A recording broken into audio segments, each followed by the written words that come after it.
5 bells. Stand by all stations. Attention, all districts. A 5-alarm fire. 5 bells. Move in immediately. That's it. Let's roll. Let's go! Firefighters!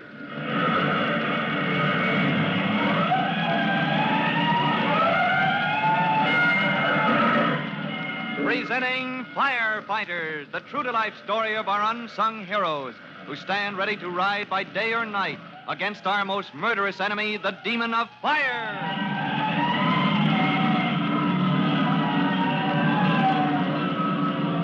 In just a minute, we'll join Tim Collins as he rolls to a fire, his first run since Tim joined the rescue company. Tim doesn't know yet what thrilling adventure awaits him at the fire scene, and before he finds out, there's time for this message.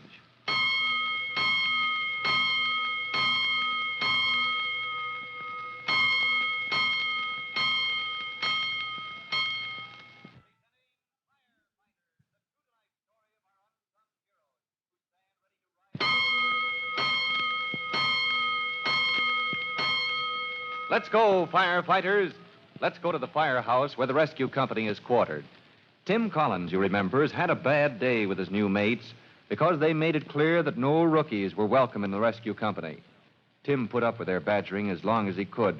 And then, when he couldn't take it any longer, he forced Mushnosky, ringleader of the old-timers, into a rough-and-tumble workout with the boxing gloves. And just a moment ago, driving through Mushnosky's guard with terrific power... How do you like this? Mushnosky went down.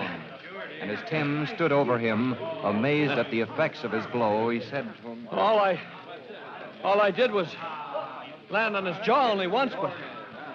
look at him. Oh, fellas, I don't believe it. It isn't possible. All his joints, they bend the wrong way. Having a little trouble, Collins? Well, what's going on here? Oh, Chief Cody, this is all my fault. I made him put the gloves on with me. Well, knocked him out, did you? Well, no, sir. It looks as if I knocked him apart. I hit him just once on the jaw and knocked all his joints the wrong way. Yeah, so I see.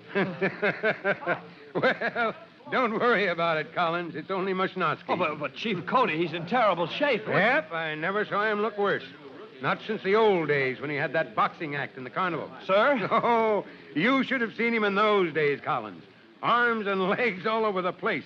Worse than an octopus playing the bagpipe. I don't get it, Chief. Well, what do you say, boys? You've had your little joke, haven't you? Joke? Oh, good grief. Is this a gag? He isn't hurt? You mean I didn't... Don't let it bother you, son. Mushnosky can pull himself together any time that... Hold it, boys.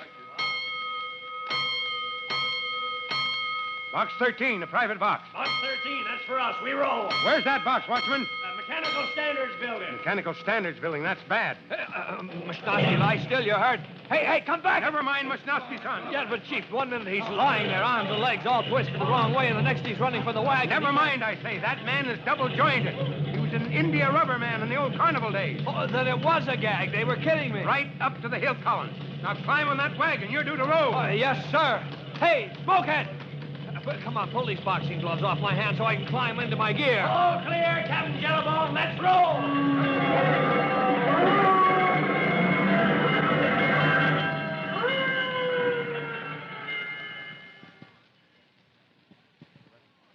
As Tim and the rescue company rolled toward the fire scene, the young fireman is full of relief that it was only a joke, that by playing this trick on him, the men of his new company have shown their willingness to accept him as one of them.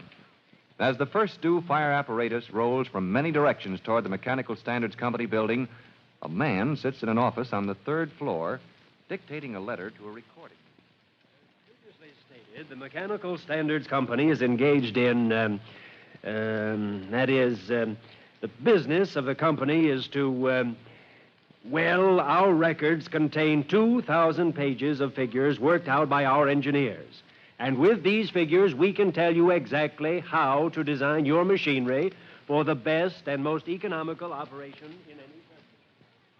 Not knowing that fire has broken out in the employees' cafeteria on the floor below, Mr. J. Cooper Lawley, first vice president of Mechanical Standards Company, continues to dictate in the privacy of his air-conditioned, soundproof office until... Inter-office speaker system, confound it. Why does that girl have to bother me now? She ought to... Confound it, Helen. Why do you have to bother me now? I still have 10 minutes of dictation to do. This is EB, J.C. Oh, yes. What can I do for you, sir? Plan D, J.C. Put Plan D into effect immediately for protection of our records. Plan D? The building isn't on fire. It is. Well, where? Employees' cafeteria. You'll find out if you don't move fast. Employees' cafeteria? But that's right below me. Has anyone called the fire department? Yes. Plan D's in full effect. Alarm sent in, everybody out of the building, or ought to be, except you and me. And now it's time for our part of the plan. Yes, sir.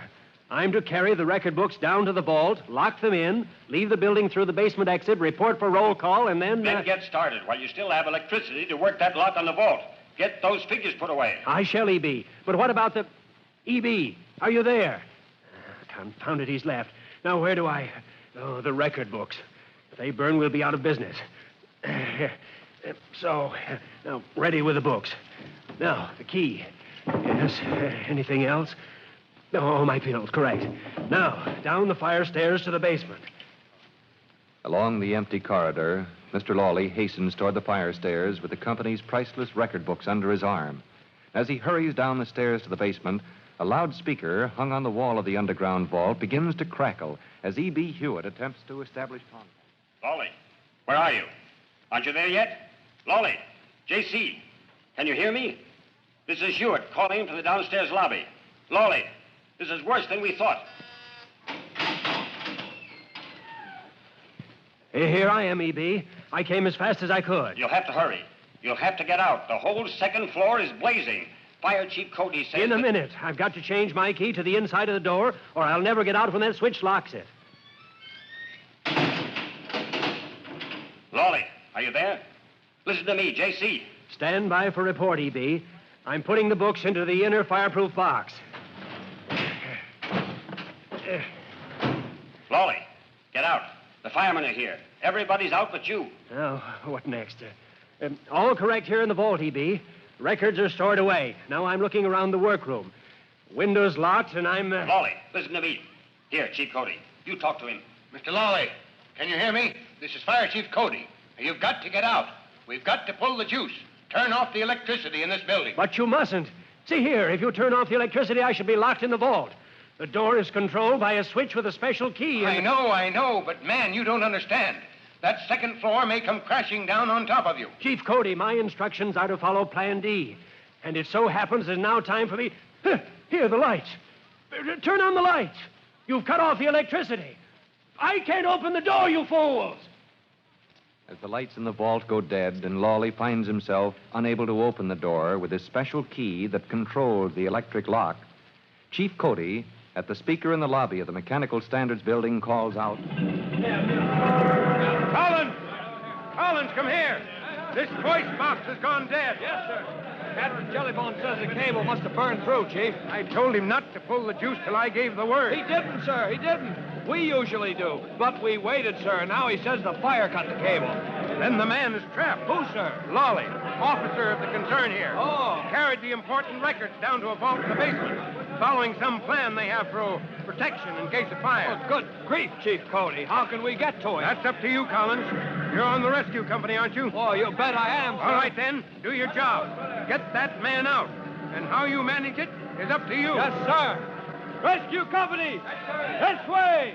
Man trapped in the vault! Let's have that foam. Hook up that foam generator. There's gasoline stored in this building.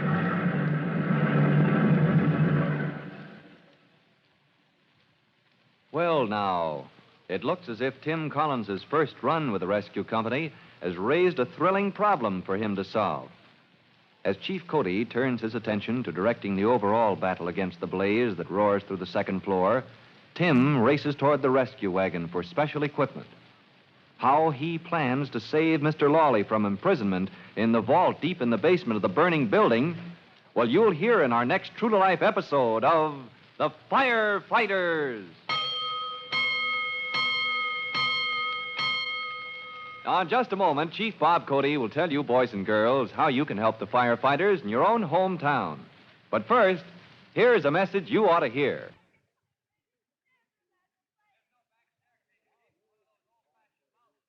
And now here's Chief Bob Cody with a special notice for the Firefighters Brigade. Chief Cody. Hello, boys and girls. This is Chief Cody. And I just want to point out that in any big company, you'll find plans. Now, these plans are made in advance to deal with the emergency of fire.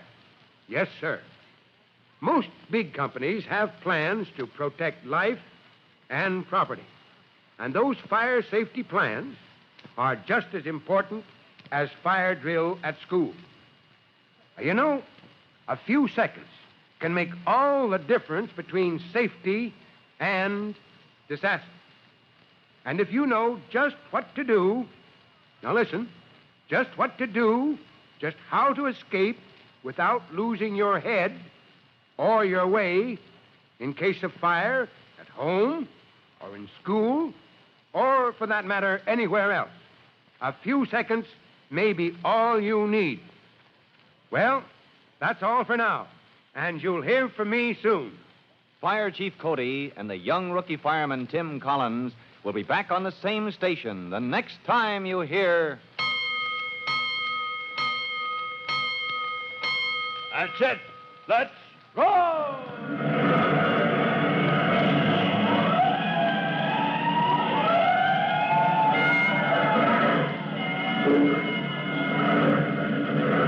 Let's go!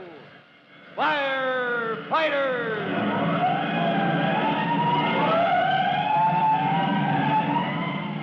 Firefighters is a copyrighted feature of William F. Holland Productions.